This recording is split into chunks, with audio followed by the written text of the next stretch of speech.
The official history of architecture tells you that palaces were built for kings, temples for gods, and fortresses for war. But walk through the corridors of Versailles at dawn, when the tour groups haven't arrived, and you'll notice something that doesn't belong in that narrative. The rooms are too numerous. The hallways stretch too far. The infrastructure, hidden beneath gilded surfaces, operates on a scale that dwarfs the stated purpose of housing a royal court. Versailles contains over 2,000 rooms, most of which were never lived in, never furnished, never used for anything historians can clearly identify. The same pattern repeats across Europe, across continents, across centuries. Massive architectural complexes, consuming the resources of entire nations, built with no clear purpose that matches their scale. This isn't about luxury. This is about something else entirely. In 1715, Peter the Great began construction of Peterhof Palace outside St. Petersburg. The official history presents it as a summer residence, a Russian answer to Versailles. But examine the architectural plans preserved in the Russian State Archive, and the justification crumbles. The palace complex spans over 1,000 acres, with more than 20 separate buildings, 170 fountains, and an underground hydraulic system that required technology theoretically unavailable to 18th century Russia. The fountains operate without pumps, using only gravity and pressure from natural springs located miles away, channeled through a network of pipes, reservoirs, and pressure chambers buried beneath the gardens. The engineering specifications for this system, documented in Peter's own architectural commission papers, describe calculations of water pressure, flow dynamics, and structural load distribution that wouldn't appear in European engineering textbooks for another 50 years. Who designed this system? The records credit a handful of Italian and French architects, but their documented expertise was in decorative facades and landscape design, not advanced hydraulic engineering.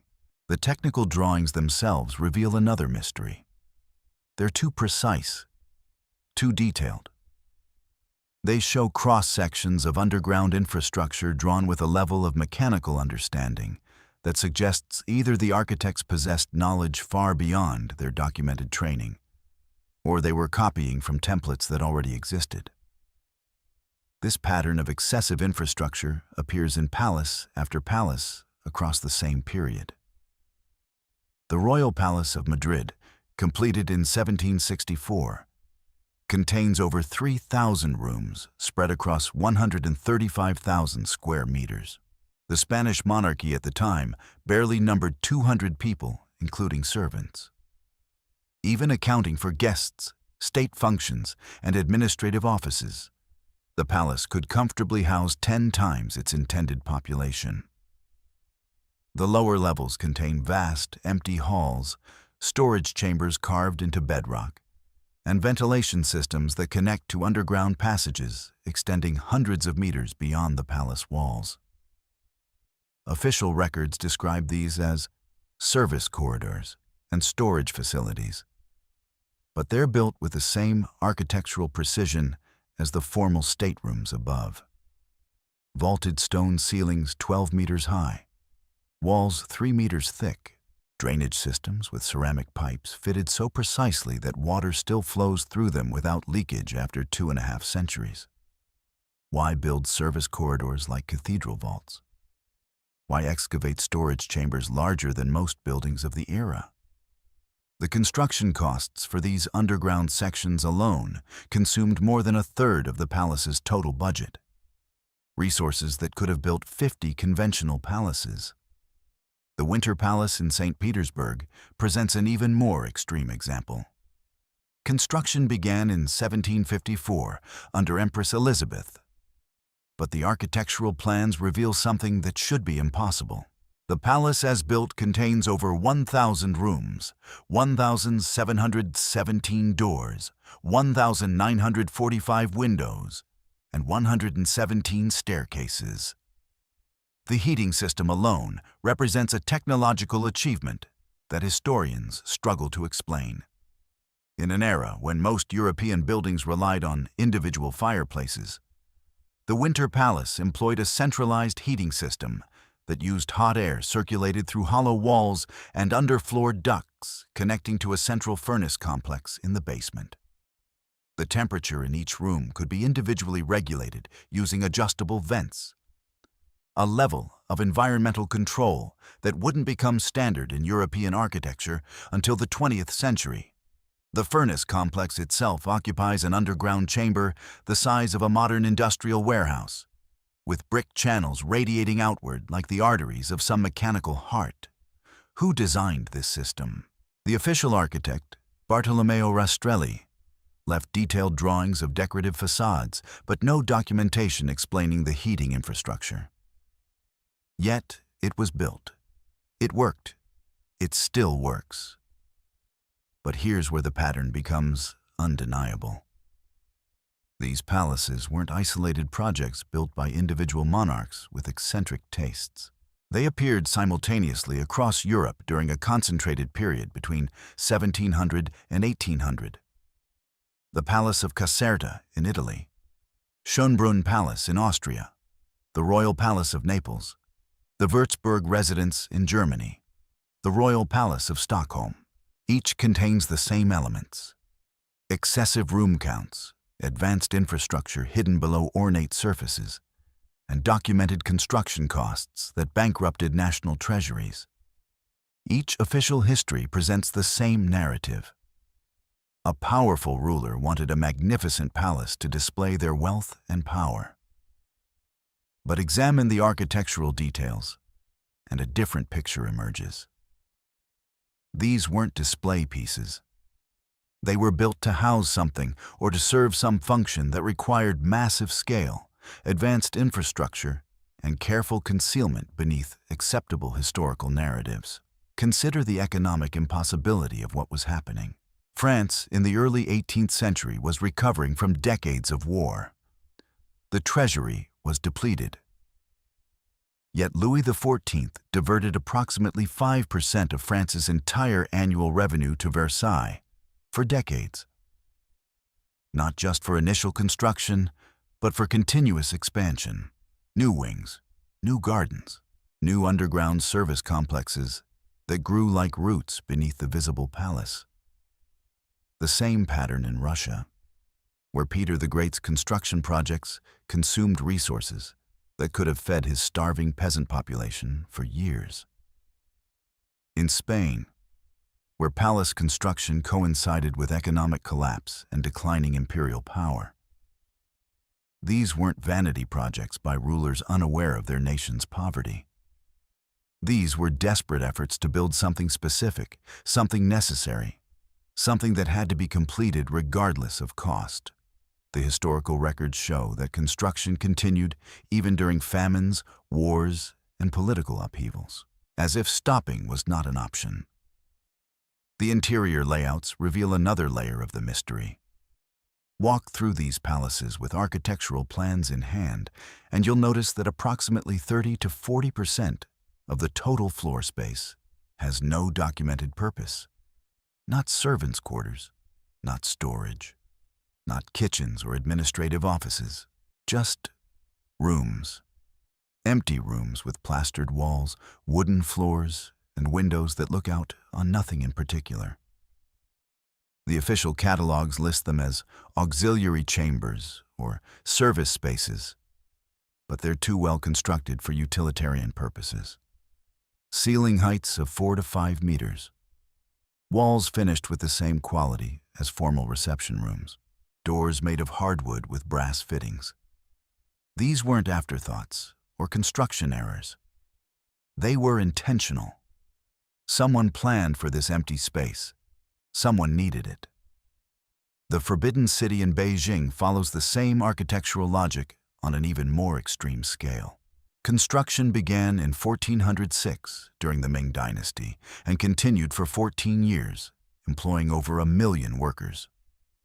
The complex contains 980 buildings with 8,704 rooms spread across 180 acres.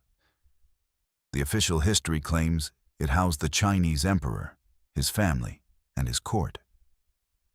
But do the mathematics. Even assuming a court of 10,000 people, an absurdly high estimate, that's less than one person per room. The vast majority of the Forbidden City structures were never regularly occupied. They stood empty, maintained by an army of servants who cleaned, repaired, and preserved rooms that no one used. The underground infrastructure is even more extensive. Drainage systems with channels wide enough to walk through. Storage vaults carved into bedrock. Tunnel networks connecting buildings across the complex. The engineering required to build this infrastructure, to manage water flow, prevent flooding, maintain structural integrity across swampy ground, represents knowledge that supposedly didn't exist in 15th century China. Yet here it is, functioning perfectly after 6 centuries. If you enjoy historical stories about the hidden mysteries of the past, please like this video and leave a comment with 1. If you don't, write 0. This helps us understand how valuable these narratives are to you.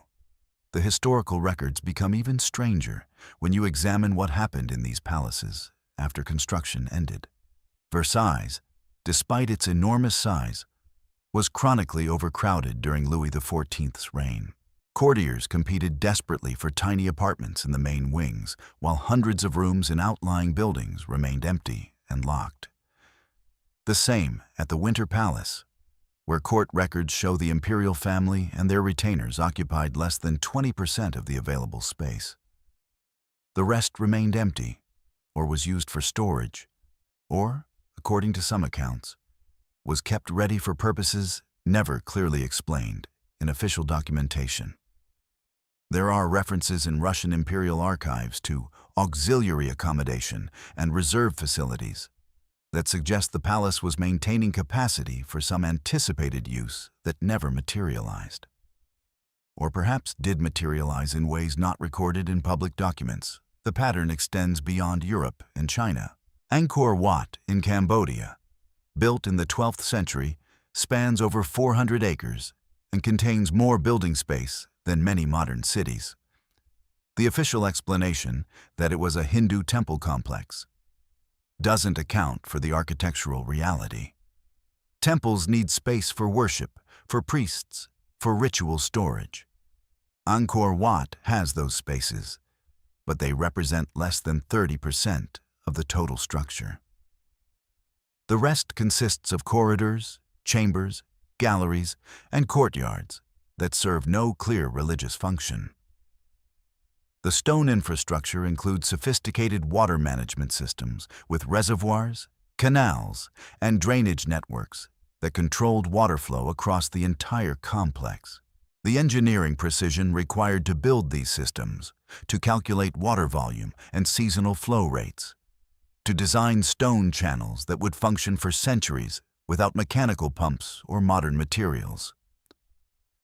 This represents a level of technical knowledge that historians attribute to trial and error by ancient builders.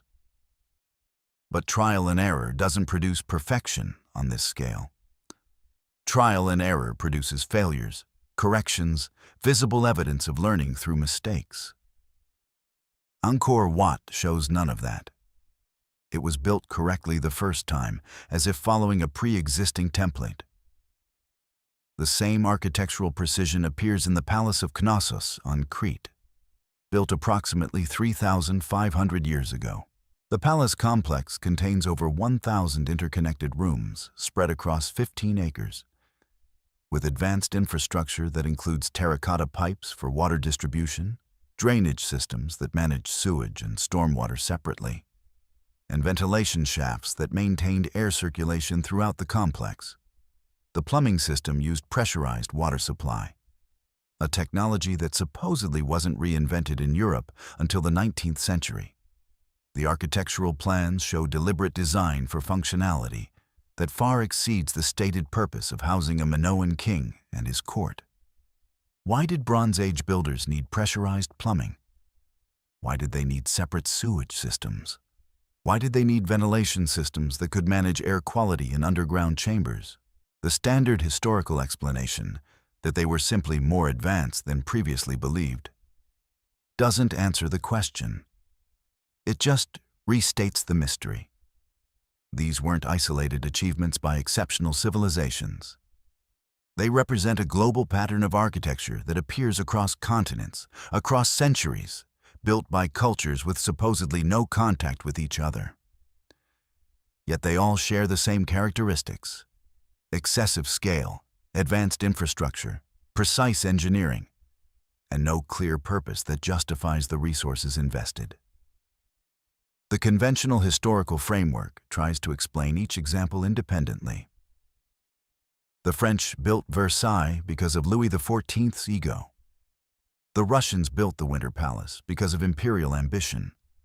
The Chinese built the Forbidden City because of dynastic tradition. But that framework falls apart when you look at the pattern as a whole. These projects appeared within a narrow time frame, consumed impossible amounts of resources, and were built using technical knowledge that supposedly didn't exist. That's not coincidence. That's not cultural parallelism. That's coordination, or something that looked like coordination. The construction techniques themselves reveal another layer of anomaly. Modern engineers examining these structures have documented building methods that shouldn't have been possible with documented period technology. The stone blocks in Angkor Wat fit together with tolerances measured in millimeters, with no mortar or binding agent, relying entirely on precision cutting and massive weight to maintain structural integrity. The engineering analysis shows that achieving this level of precision with bronze tools, the only documented technology available to 12th century Cambodian builders, would require cutting speeds and accuracy that bronze simply cannot provide. The stone is too hard. The cuts are too clean. The angles are too precise. Something else was used. But there's no evidence in the archaeological record of what that something else might have been. The tools disappeared, leaving only their impossible results. The same problem appears in European palace construction. The stone foundations of Versailles descend over 15 meters into unstable ground, resting on pilings driven deep into waterlogged soil. The construction specifications from 1668 describe driving oak pilings 12 to 15 meters long through soft earth until reaching stable substrate, then building a platform of stone blocks weighing several tons each.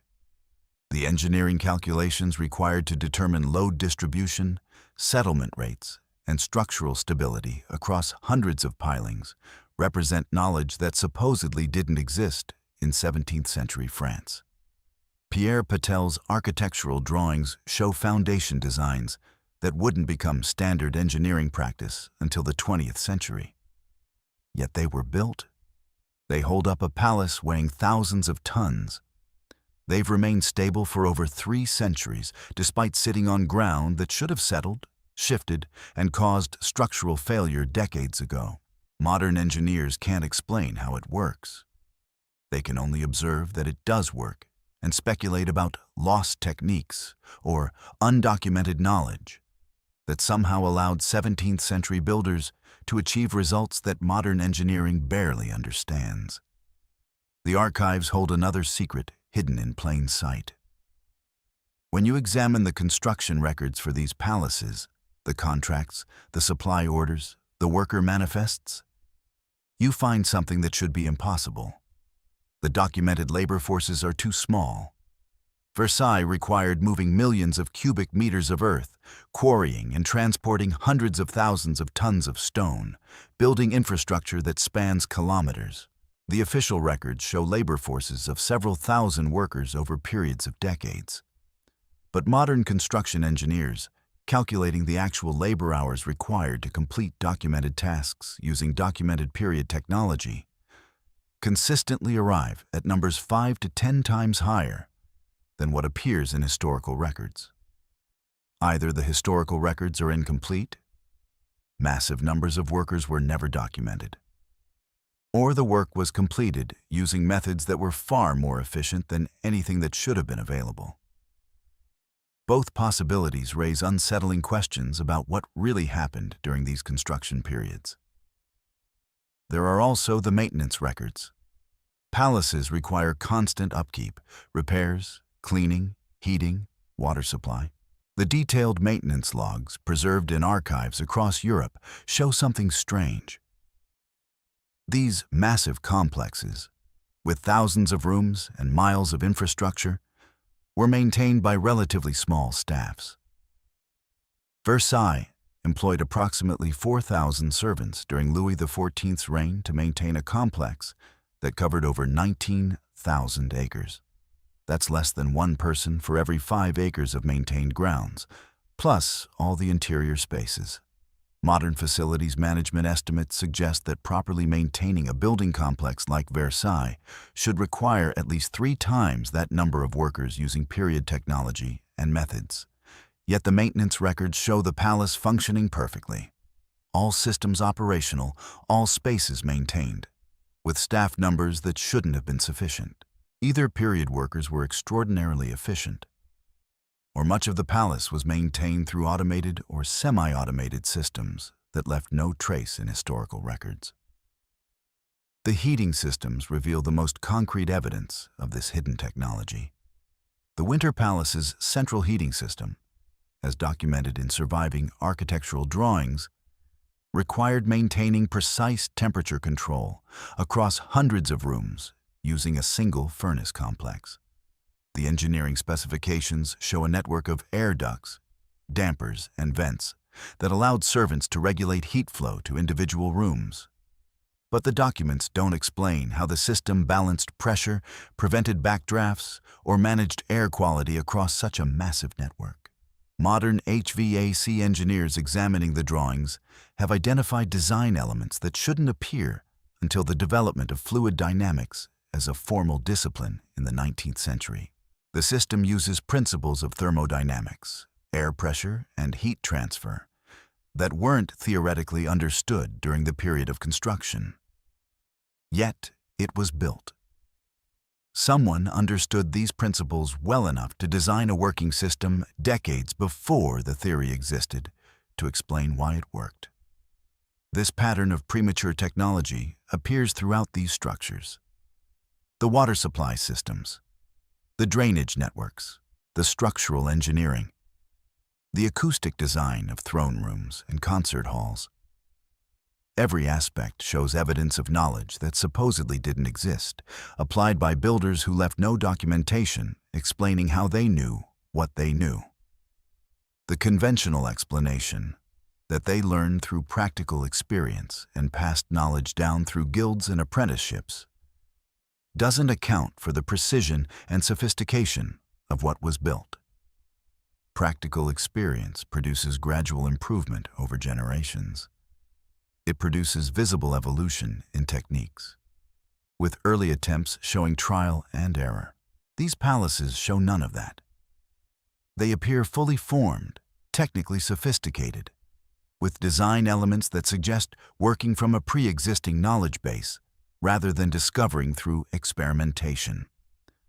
The geographic distribution adds another dimension to the mystery.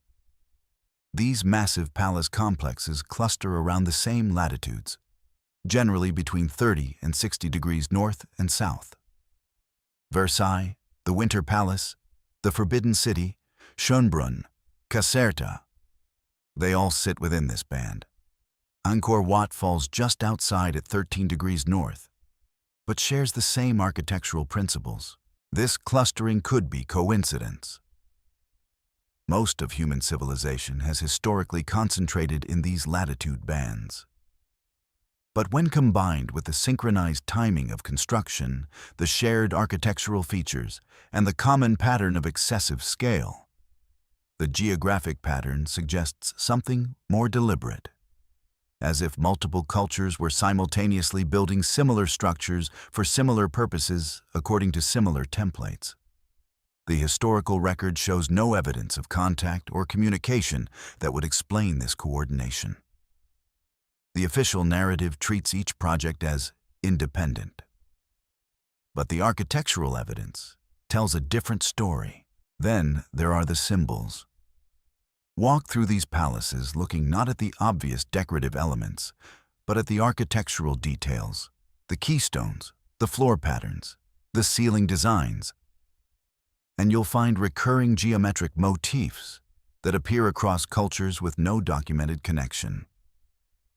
8-pointed stars, interlocking circles, geometric grids based on specific mathematical ratios. The Palace of Versailles incorporates the golden ratio into its floor plans and garden layouts.